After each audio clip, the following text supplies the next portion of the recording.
At the northeast corner of Centennial Loop are found a community playground, pool, and the neighborhood's mailboxes. It's a common-looking setup built in a typical way.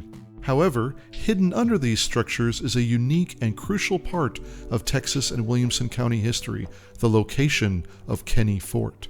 Kenney Fort was probably the first permanent non-indigenous settlement within the borders of present-day Williamson County.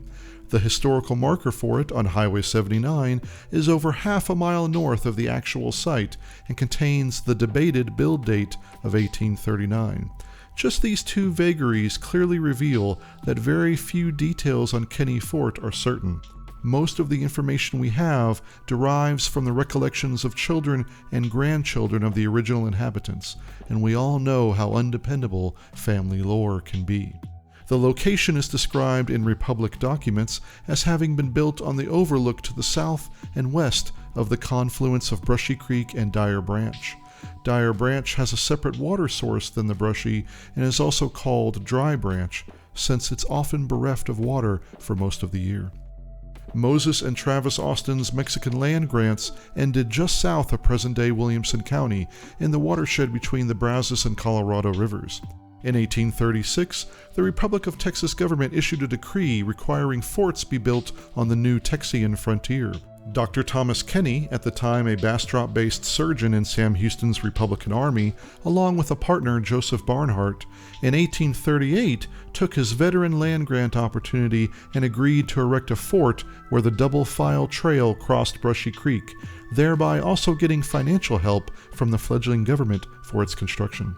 The Texas Time Machine's censors have had a difficult time deciding where to train their focus, as this site and era have so many interesting and defining details to consider. For instance, the Double File Trail only doesn't merit its own TTM episode because it isn't a primarily Central Texas concern, but the Double File Trail did decide where Kenney Fort would be built. It was a roadway running from the north end of the Big Thicket all the way south to the Rio Grande Valley. It was developed in the early decades of the 19th century, started by some local Lenape tribes, more commonly known as the Delaware Indians, refugees of multiple settler incursions and betrayals. The Delaware start their place in the colonial history of the United States in the lands of present-day New Jersey, migrating for a while to Ohio, then Missouri, then moving to east and central Texas, only to eventually wind up in the Rio Grande Valley in some cases and Oklahoma in others, as Texian settlement encroached on their Piney Woods territories. This transition from East Texas to the Rio Grande Valley took place over many decades, and during that time, the Delaware developed the Double File Trail, so named as it allowed the traditional travel method of the Delaware 2 long files of their people with all their possessions. This path was regularly used in later decades by the Texas Rangers, the Texian Army, and settlers of all the counties it traversed. The busy crossing point of Brushy Creek at the Dyer Branch confluence has deep wagon ruts in the Limestone Creek Basin that can be seen today. The fort's site was logically built on the highest promontory overlooking this long-used crossing. Dr. Kenney brought his wife and daughters to live there in late 1838 after he and Joseph Barnhart finished the construction. The very next day after their arrival, Kenney and a few other men rode out to check on smoke seen on the north horizon. They were attacked by Caddo, according to accounts, and Kenney was shot through his leg, his companions were similarly injured, and all were lucky to make it back to the fort. Kenney Fort became a way station for travelers, and many would stop there for medical treatment. The fort was a half-acre square-walled area with 4 log cabins linked by a tall wooden barricade. Portholes were in the settlement walls to shoot from, and the 2 main gates, facing east and west, were large enough to allow big trade wagons.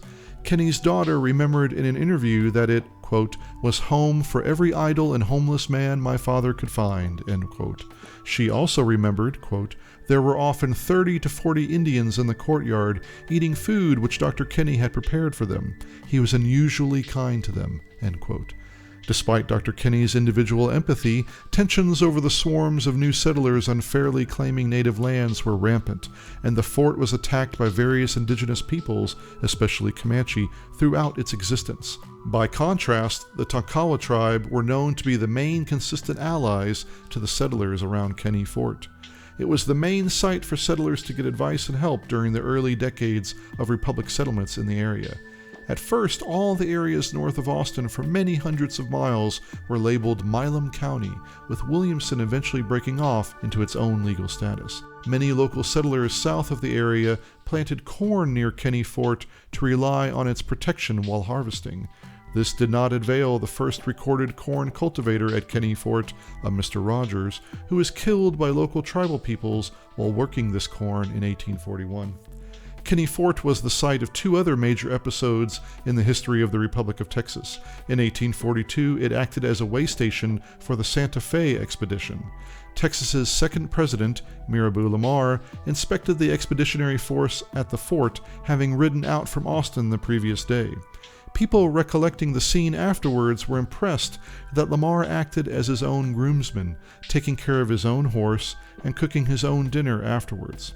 The Santa Fe expedition, deserving a much more thorough delve possible in one of our library's Texas history books, was intended to secure the Republic of Texas's claim to all the lands north of the Rio Grande, which included territory in New Mexico, Colorado, and even Wyoming. This original Wilco settlement also provided the final scene of the Archives War of 1842, essentially a fight over where the Texas capital should be, Houston, Austin, or Washington on the Brazos. The early republic's records were seen as symbols of where the new nation's power would lie. First stored in Houston when that was the national capital under Sam Houston's first presidency, then moved to Austin when Lamar decided that a central location would make a better seat of power and way to oversee trade throughout the Republic's lands, the government archives took on a powerful significance as the debate continued.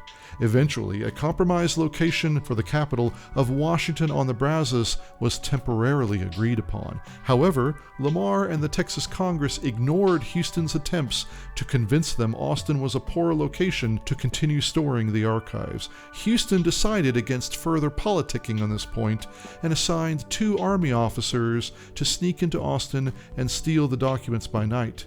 They did so with a small gang, but were noticed and followed by a vigilante citizen army swarming with locals already angry at Austin losing its capital status so recently. When Houston's agents stopped at Kenney Fort to rest after fleeing these early Austinites all day, the fort was surrounded by those forces, and these hapless army officers were convinced to surrender the documents back. Dr. Kenney's story took some sad turns during the 1840s. His wife, Mary Jane, died of consumption in 1841, losing a fight to the very disease that had brought the Kenneys to Texas from Illinois in the first place, since it was hoped that the change to warmer climate would help her. When she died, Kenney decided to enroll his oldest daughters in nearby Ruddersville College, which eventually became part of Southwestern University. The day before he planned to leave with them on that journey, he was asked to help other men bring in a buffalo hide stack they had gathered from their hunts the previous winter. Kenney had the only quality wagon available, so he delayed his trip to help. On the way to the cache, the 3 men were attacked and killed. They were later buried on the same spot as the attack, leading to the area afterwards being known as Bone Hollow. The fort lasted as a way station through the 1850s, but eventually became a ruin on the farmstead of the Dyer family. They were Round Rock settlers who arrived in the 1870s. Perhaps a future TTM will discuss this prominent family. There's many more details and stories available in our Texas history collection. Just look for the call number 976.4289 and you'll find plenty of interesting local history options. Many of these stories we'll continue to explore with the Texas Time Machine. Stay tuned.